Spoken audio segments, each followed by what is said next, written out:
Mi hermana se puso de pie en medio de la cena de acción de gracias y dijo, decidimos que ya no eres parte de la familia. Todos aplaudieron. Yo sonreí tranquilamente y respondí, en ese caso, esto ya no les hará falta. Dejé una carpeta sobre la mesa. Cuando la abrieron, su felicidad desapareció. Mi nombre es Lucas, y hasta esa noche de acción de gracias, creía que mi familia era como cualquier otra, ruidosa, desordenada, pero unida a su manera. No éramos perfectos, claro. Mi hermana mayor, Carla, siempre había sido la mandona, la que organizaba todo y decidía cómo debían ser las cosas. Mi papá, un hombre callado pero terco, solía dejar que ella tomara el control. Mi mamá, en cambio, era más suave, siempre tratando de mantener la paz. Luego estaban mis tíos, primos y algunos vecinos que se colaban en nuestras cenas porque, bueno, en mi familia nadie decía que no a un plato extra. Pero esa noche, todo se vino abajo. Era un jueves frío de noviembre, y la casa olía a pavo asado, puré de papas y pastel de calabaza. Había pasado la tarde ayudando a mamá en la cocina, pelando papas y revolviendo la salsa mientras ella tarareaba una canción vieja. Me gustaba esa rutina. Me hacía sentir que, a pesar de las peleas tontas o los silencios incómodos, seguíamos siendo una familia. Carla, como siempre, llegó tarde, con su novio nuevo, un tipo estirado llamado Martín que usaba camisas de botones incluso en un día de fiesta. Papá gruñó algo sobre los jóvenes de ahora, pero nadie le hizo caso. La mesa estaba puesta para 18 personas. Éramos un montón, apretados en el comedor, con sillas traídas del garaje y platos desparejados. Todo iba bien al principio. Tío Roberto contó un chiste malo sobre el pavó, y mi prima Sofía se rió tan fuerte que casi escupe el jugo. Mamá sonreía, sirviendo más comida de la que podíamos comer, y yo me limité a escuchar, como siempre. No soy de hablar mucho, pero me gusta observar. Siempre he sido así, el que se queda en un rincón, viendo cómo se mueven los demás. Entonces, Carla se levantó, fue un movimiento rápido, como si lo hubiera planeado. Dejó el tenedor en el plato con un ruido seco y se puso de pie, con las manos apoyadas en la mesa. Todos se callaron. Hasta el tío Roberto, que nunca para de hablar, cerró la boca. Ella me miró directo a los ojos, y supe que algo malo venía. Había algo en su cara, una mezcla de enojo y satisfacción, como si por fin tuviera la excusa que llevaba años buscando. Lucas, dijo, con una voz que cortaba el aire, decidimos que ya no eres parte de la familia. El silencio se hizo más pesado. Miré a mi alrededor, esperando que alguien dijera algo, que mamá saltara a defenderme o que papá gruñera un qué tontería. Pero no. En lugar de eso, empezaron a aplaudir. Primero fue Martín, con esas manos pálidas y perfectas, golpeando una contra la otra como si estuviera en un teatro. Luego se unió Sofía, riéndose como si fuera un juego. Tío Roberto aplaudió fuerte, con una sonrisa torcida. Hasta mamá, mi dulce mamá, dio un par de palmadas tímidas antes de bajar la mirada al plato. Me quedé helado. No porque me sorprendiera del todo, Carla y yo nunca nos llevamos bien, sino porque no esperaba que todos la siguieran tan rápido. ¿Qué había hecho yo? ¿De dónde venía esto? Mi mente empezó a dar vueltas, buscando una razón. ¿Era por el dinero que le presté a papá hace unos meses y que nunca me devolvió? ¿O por esa discusión tonta con Carla el verano pasado, cuando le dije que no iba a ayudarla a mudarse otra vez? No lo sabía, pero ahí estaban, aplaudiendo como si acabaran de ganar algo. Entonces sonreí. No fue una sonrisa de felicidad, ni siquiera de nervios. Fue una sonrisa tranquila, casi fría, como si de repente entendiera el juego. Me levanté despacio, con las manos en los bolsillos, y caminé hacia el otro lado de la mesa. Nadie dijo nada, pero podía sentir sus ojos clavados en mí. Saqué una carpeta delgada que había dejado en una silla antes de la cena. No sé por qué la traje esa noche, pero algo en mi instinto me dijo que la necesitaba, y la puse sobre la mesa con un golpe suave. En ese caso, dije, mirando a Carla, esto ya no les hará falta. La carpeta era vieja, de esas de cartón marrón que se usan para guardar papeles importantes. La había encontrado meses atrás, revisando unas cajas en el sótano de la casa de mis padres. No le había dado mucha importancia al principio, pero cuando la abrí y leí lo que había dentro, supe que era algo grande, algo que podía cambiarlo todo. Carla frunció el ceño, pero no dijo nada. Fue Martín quien se inclinó y abrió la carpeta, con esa actitud de yo me encargo que tanto me molestaba. Sacó los papeles, los hojeó rápido y luego se quedó quieto. Su cara cambió. La sonrisa engreída que siempre llevaba se borró, y sus ojos se abrieron como si hubiera visto un fantasma. Pasó los papeles a Carla, que los leyó en silencio. Vi cómo sus manos empezaban a temblar. ¿Qué es esto? Preguntó, con la voz más baja de lo normal. Léalo en voz alta, dije, cruzándome de brazos. Quiero que todos escuchen. Ella dudó, pero al final empezó a leer. Su voz temblaba un poco, y cada palabra parecía pesarle más que la anterior. Testamento de Elena Ramírez, fechado el 15 de marzo de 2010. Yo, en pleno uso de mis facultades, dejo la totalidad de mis bienes, incluyendo la casa en la calle Olmos 47, el terreno en las afueras y todas mis cuentas bancarias, a mi nieto Lucas Ramírez.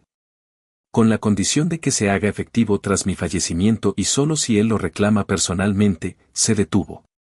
El comedor estaba tan silencioso que podía escuchar el zumbido del refrigerador en la cocina. Miré a mi alrededor. Mamá tenía la mano en la boca, como si quisiera taparse el asombro. Papá fruncía el ceño, confundido. Tío Roberto soltó un ¿qué? Que resonó en la pared. ¿Esto es real?, preguntó Carla, levantando la mirada hacia mí. Muy real, respondí. La abuela lo escribió antes de morir. Lo encontré hace unos meses, pero no dije nada porque, bueno, no quería problemas. Supuse que lo íbamos a compartir todo como familia. Pero si ya no soy parte de esto, entonces supongo que no tengo que compartir nada, ¿verdad? Carla dejó caer los papeles sobre la mesa. Martín intentó decir algo, pero solo balbuceó. Sofía ya no se reía. Y mamá, por primera vez en la noche, me miró como si no me reconociera. ¿De qué estás hablando, Lucas?, dijo papá, con esa voz grave que usaba cuando estaba enojado. ¿Qué significa esto? Significa que la casa en la que estamos sentados ahora mismo, la que todos ustedes dan por sentada, es mía. El terreno donde planean construir esa cabaña para las vacaciones, también. Y el dinero que la abuela dejó en el banco, que no es poco, me pertenece. Todo legal, firmado y notariado. Pueden revisarlo si quieren. Nadie dijo nada por un momento. Luego, Carla explotó. Esto es ridículo. Gritó, golpeando la mesa. No puedes hacer esto. Esa casa es de todos. La abuela no sabía lo que hacía cuando escribió eso, sabía exactamente lo que hacía, dije, sin levantar la voz. Y si no me creen, hablen con el abogado que lo firmó. Está todo en regla. Me di la vuelta y caminé hacia la puerta. Podía sentir el caos empezando detrás de mí, Carla gritándole a Martín, papá murmurando algo sobre papeles falsos, mamá pidiéndole a todos que se calmaran. Pero no me quedé a escuchar. Abrí la puerta, salí al aire frío de la noche y cerré detrás de mí. No sabía si estaba haciendo lo correcto. Una parte de mí se sentía mal, como si estuviera traicionando algo que alguna vez quise proteger. Pero otra parte, una más grande, sentía alivio. Por primera vez en años, no era el que se quedaba callado, el que dejaba que los demás decidieran por mí. Esa carpeta no era solo un montón de papeles. Era mi salida. Caminé hasta mi auto, estacionado al final de la calle, y me subí. Antes de encender el motor, miré la casa una última vez. Las luces del comedor seguían encendidas, y podía imaginarlos peleando, buscando una manera de darme la vuelta a esto. Pero no había vuelta atrás. Arranqué el auto y me fui. Conducir por la carretera esa noche fue extraño. El aire frío entraba por la ventana entreabierta de mi auto, un cacharro viejo que apenas pasaba las revisiones, y el ruido del motor llenaba el silencio que había dejado atrás en la casa. No tenía un plan claro. Solo sabía que no iba a volver a sentarme en esa mesa como si nada hubiera pasado. La carpeta estaba en el asiento del copiloto, arrugada por el manoseo de Carla y Martín, pero intacta. Esos papeles eran mi boleto a algo nuevo, aunque todavía no sabía exactamente qué. Llegué a mi apartamento pasadas las 11. Era un lugar pequeño, en un edificio viejo al otro lado de la ciudad. Las paredes tenían manchas de humedad, y el sofá crujía cada vez que me sentaba, pero era mío. Lo había alquilado con el poco dinero que ganaba trabajando en una ferretería, un empleo que no me emocionaba pero que pagaba las cuentas. Encendí la luz, tiré las llaves en la mesita y me dejé caer en el sofá con la carpeta en las manos. La abrí otra vez, aunque ya me sabía de memoria lo que decía. La abuela Elena siempre había sido un misterio para mí. Murió cuando yo tenía 17 años, y aunque la quería mucho, no pasábamos tanto tiempo juntos. Era una mujer callada, de esas que te miran como si supieran más de lo que dicen. Cuando encontré el testamento en el sótano, pensé que era una broma o un error. Pero no. Ahí estaba mi nombre, escrito con su letra temblorosa, y luego firmado por un abogado. La casa, el terreno, el dinero, todo para mí. Nunca entendí por qué me eligió, pero esa noche, mientras miraba los papeles bajo la luz tenue de mi lámpara, sentí que ella me estaba dando una oportunidad. El teléfono empezó a vibrar en mi bolsillo. Lo saqué y vi el nombre de mamá en la pantalla. Dudé un segundo antes de contestar. ¿Lucas? Su voz sonaba nerviosa, como si hubiera estado llorando. ¿Dónde estás? En mi casa, dije, seco. No quería darle más explicaciones. Hijo, por favor, vuelve. Esto se salió de control. Carla no debió decir eso, pero, tú tampoco tenías que irte así como, mamá. Me senté más recto, apretando el teléfono. ¿Qué esperaban? ¿Que me quedara callado mientras todos aplaudían que me echaran? No funciona así, ella suspiró. Podía imaginarla en la cocina, con el delantal todavía puesto, retorciendo las manos como siempre hacía cuando estaba preocupada. Es que no entendemos lo del testamento, dijo al fin. ¿Por qué no nos dijiste nada antes? Pensamos que la casa era de todos, porque no quería pelear, respondí. Lo encontré hace meses, pero no hice nada con él. Pensé que no importaba, que íbamos a seguir siendo una familia. Pero parece que me equivoqué. Lucas, por favor, buenas noches, mamá, colgué antes de que pudiera decir más. No estaba listo para escuchar excusas. Me levanté, fui a la cocina y saqué una cerveza del refrigerador. Mientras la abría, mi mente empezó a trabajar. Si iba a reclamar lo que la abuela me dejó, necesitaba moverme rápido. Carla no se iba a quedar de brazos cruzados, y papá seguro ya estaba buscando una manera de decir que el testamento no valía. Tenía que hablar con un abogado. A la mañana siguiente, me desperté temprano. El sol apenas salía, y el apartamento estaba helado. Me puse una chamarra vieja y busqué en internet el nombre del abogado que había firmado el testamento, Javier Morales. Encontré una página con su número y dirección, un despacho pequeño a unas cuadras del centro. Lo llamé sin pensarlo mucho. Oficina de Javier Morales, ¿en qué puedo ayudarlo? Respondió una voz de mujer, probablemente su secretaria. Hola, me llamo Lucas Ramírez. Necesito hablar con el señor Morales sobre un testamento. Es algo urgente, ella me pidió que esperara un momento. Después de unos minutos, volvió al teléfono y me dio una cita para esa misma tarde. Colgué, sintiendo una mezcla de nervios y alivio. Esto se estaba poniendo real. El despacho de Morales era un lugar sencillo, con paredes blancas y muebles que parecían sacados de otra época. La secretaria me hizo pasar a una oficina pequeña donde un hombre de unos 60 años, con gafas gruesas y pelo gris, estaba sentado detrás de un escritorio lleno de papeles. Me miró por encima de las gafas y sonrió. Lucas Ramírez, supongo, dijo, señalando una silla. Siéntate. ¿Qué traes ahí? Le pasé la carpeta sin decir mucho. Él la abrió, leyó en silencio por unos minutos y luego asintió, como si todo tuviera sentido. Elena Ramírez, sí, la recuerdo, dijo al fin. Una mujer decidida.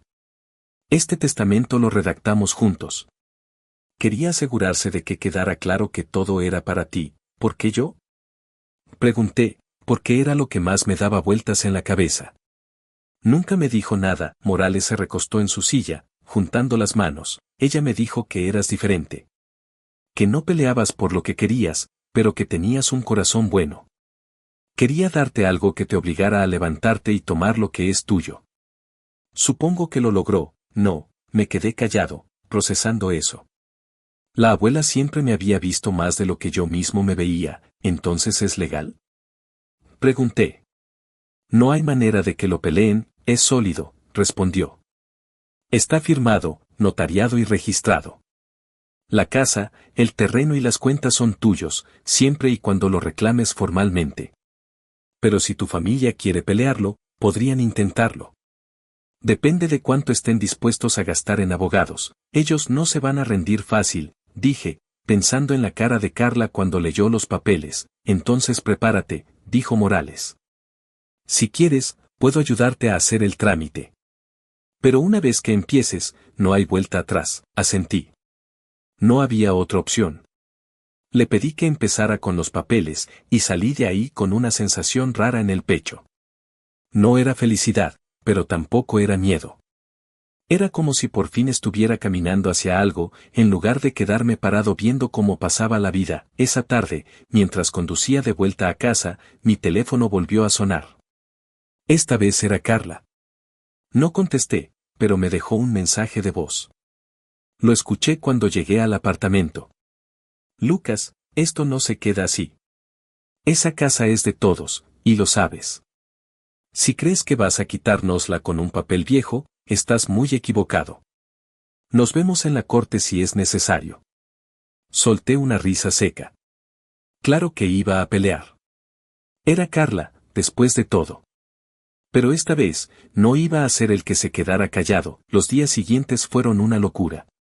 Morales me explicó el proceso. Tenía que presentar el testamento en el registro, reclamar la propiedad de la casa y el terreno, y luego ir al banco por el dinero. La casa seguía ocupada por mis padres, así que eso iba a ser un problema. No quería echarlos, pero tampoco iba a dejar que me pisotearan. Decidí empezar por el banco, porque era lo más fácil. Cuando llegué con los papeles, la gerente del banco, una mujer bajita con cara de no sorprenderse por nada, revisó todo y me miró con una ceja levantada. ¿Sabes cuánto hay aquí? Preguntó. No exactamente, dije. Nunca vi las cuentas. Ella tecleó algo en su computadora y luego giró la pantalla hacia mí. Mi corazón dio un salto. Ahí estaba el número, $287,000. No era una fortuna de millonario, pero para mí, que apenas llegaba a fin de mes, era como ganar la lotería. Es tuyo, dijo la gerente. Podemos transferirlo a tu cuenta hoy mismo, si quieres, asentí, todavía en shock. En unas horas, mi cuenta pasó de tener unos cientos de dólares a casi 300,000. Salí del banco con las manos temblando. Por primera vez en mi vida, tenía poder de verdad. Pero el poder trae problemas. Esa noche, alguien tocó la puerta de mi apartamento. Abrí y ahí estaba papá, con la cara roja y los puños apretados. Tenemos que hablar, Lucas, dijo, entrando sin que lo invitara. Esto que estás haciendo no está bien. Me preparé para lo que venía. La pelea apenas estaba empezando. Cuando papá entró a mi apartamento esa noche, supe que las cosas estaban a punto de ponerse feas. Estaba parado en medio de mi sala, con los brazos cruzados y esa mirada que solía usar cuando yo era niño y rompía algo por accidente.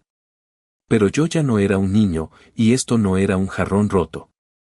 Esto era todo lo que ellos creían que les pertenecía, deslizándose entre sus dedos. ¿Qué crees que estás haciendo, Lucas? Dijo, con la voz ronca. ¿Crees que puedes quitarnos la casa y el dinero de tu abuela como si nada? Esa es nuestra vida, no un juego. Me apoyé contra la pared, tranquilo. Había pasado días pensando en esto, hablando con Morales, asegurándome de que todo estuviera en orden. No iba a dejar que me intimidaran. No estoy quitándoles nada, respondí. La abuela me lo dio. Si tienen un problema con eso, hablen con ella. Oh, espera, no pueden. Papá dio un paso hacia mí, y por un segundo pensé que iba a pegarme. Pero se detuvo, respirando fuerte. Esto no es lo que ella quería, dijo. Quería que estuviéramos juntos, no que nos destrozaras, ¿juntos? Solté una risa amarga. ¿Como anoche, cuando todos aplaudieron mientras Carla me echaba? No me hables de estar juntos, papá. Eso se acabó cuando decidieron que yo no valía nada. Él no dijo nada por un momento. Luego bajó la mirada, como si no tuviera respuesta. Pero yo sabía que no había venido solo a hablar. Carla estaba detrás de esto, moviendo los hilos como siempre. Me despedí de él con un piénsalo bien y cerré la puerta. No iba a ceder. Los días siguientes fueron un torbellino. Morales presentó el testamento en el registro, y la casa en la calle Olmos 47 pasó oficialmente a mi nombre. El terreno en las afueras, un pedazo de tierra que papá soñaba con convertir en una cabaña familiar, también. Y el dinero ya estaba en mi cuenta.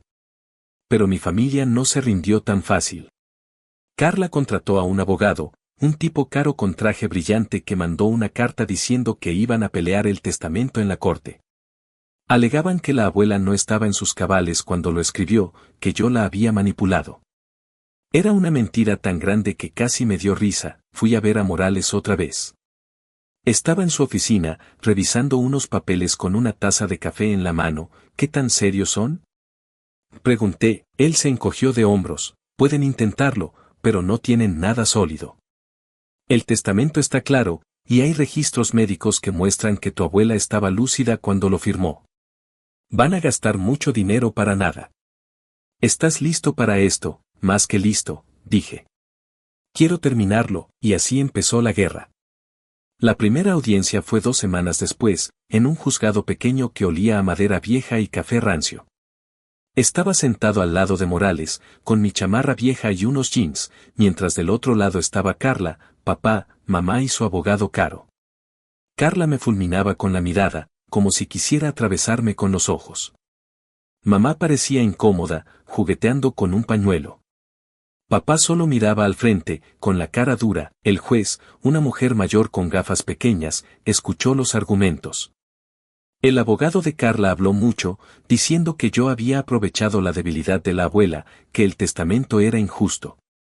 Morales se levantó y presentó los hechos, el documento firmado, los registros médicos, la firma del notario. Fue rápido. El juez ni siquiera pareció dudar. No hay evidencia de incapacidad ni manipulación, dijo al final. El testamento es válido. Caso cerrado. Carla se puso de pie de un salto, gritando algo sobre apelar, pero el juez la calló con una mirada. Salí de ahí con Morales, sintiendo el aire fresco en la cara. Era oficial. Todo era mío, pero eso no fue el final. Mi familia no sabía cuándo rendirse. Una noche, unos días después de la audiencia, recibí una llamada de Sofía, mi prima. Sonaba nerviosa. Lucas, tienes que saber algo, dijo. Carla y tío Roberto están planeando vender el terreno. Dicen que si no pueden tenerlo, nadie lo va a tener. ¿Qué? Me senté en el sofá, apretando el teléfono. Eso es ilegal. Ya es mío, lo sé, pero están desesperados. Carla dice que con el dinero pueden pagar al abogado para seguir peleando. No sé qué hacer. Gracias por avisarme, Sofía, dije. Yo me encargo. Colgué y llamé a Morales de inmediato. Él me dijo que presentáramos una orden para detener cualquier venta, y lo hicimos esa misma semana. Cuando Carla y tío Roberto intentaron firmar los papeles con un comprador shady que habían encontrado, la policía los detuvo. No los arrestaron, pero les dejaron claro que estaban cruzando una línea. Fue el primer golpe duro que les di. Luego vino la casa. Mis padres seguían viviendo ahí, y aunque una parte de mí no quería echarlos, otra parte sabía que no podía dejarlo pasar. Les di un mes para desalojar. Mamá me llamó llorando, pidiéndome que reconsiderara, pero no cedí. No me dejaron opción, le dije. Ustedes eligieron esto. El día que se mudaron, fui a ver. Papá cargaba cajas a una camioneta vieja, con la cara roja de esfuerzo y enojo. Mamá estaba sentada en el porche, mirando la calle como si no entendiera cómo habían llegado a eso. Carla no estaba, pero supe después que se había ido a vivir con Martín, peleándose con él todo el tiempo porque no tenían dinero para un lugar decente. El banco les había cortado el crédito cuando se supo que habían perdido todo. Con la casa vacía, decidí venderla. No quería vivir ahí, con todos esos recuerdos amargos. Un agente inmobiliario me ayudó, y en unas semanas conseguí un comprador por un buen precio, $320,000. Sumado al dinero de la abuela, ahora tenía más de $500,000 en el banco. El terreno lo mantuve.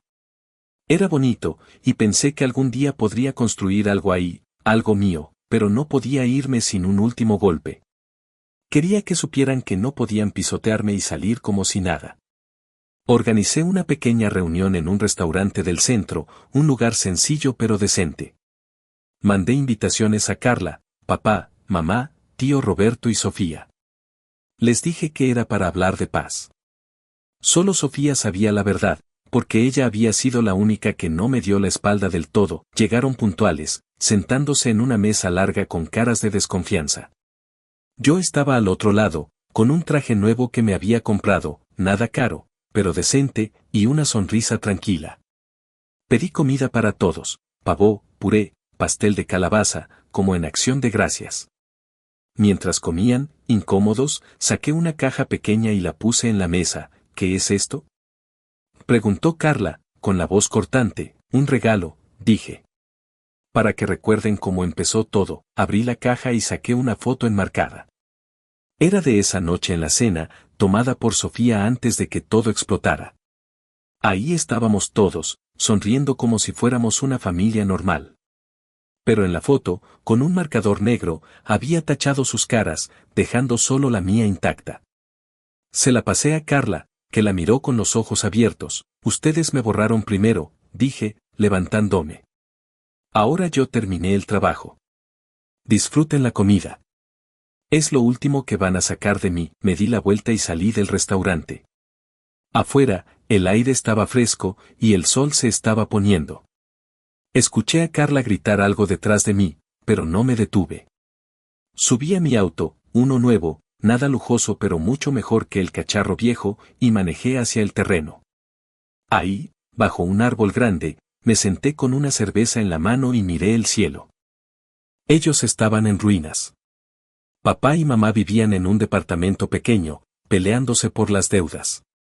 Carla y Martín se separaron poco después, y ella terminó trabajando en un supermercado, algo que odiaba. Tío Roberto intentó pedirme dinero, pero lo ignoré. Sofía fue la única que mantuvo contacto, y le dije que siempre tendría un lugar conmigo si lo necesitaba. Yo, en cambio, estaba bien. Con el dinero, dejé la ferretería y empecé un negocio pequeño de carpintería, algo que siempre quise hacer. El terreno seguía ahí, esperando. Y por primera vez, sentí que la abuela estaría orgullosa. Ganar nunca se sintió tan tranquilo.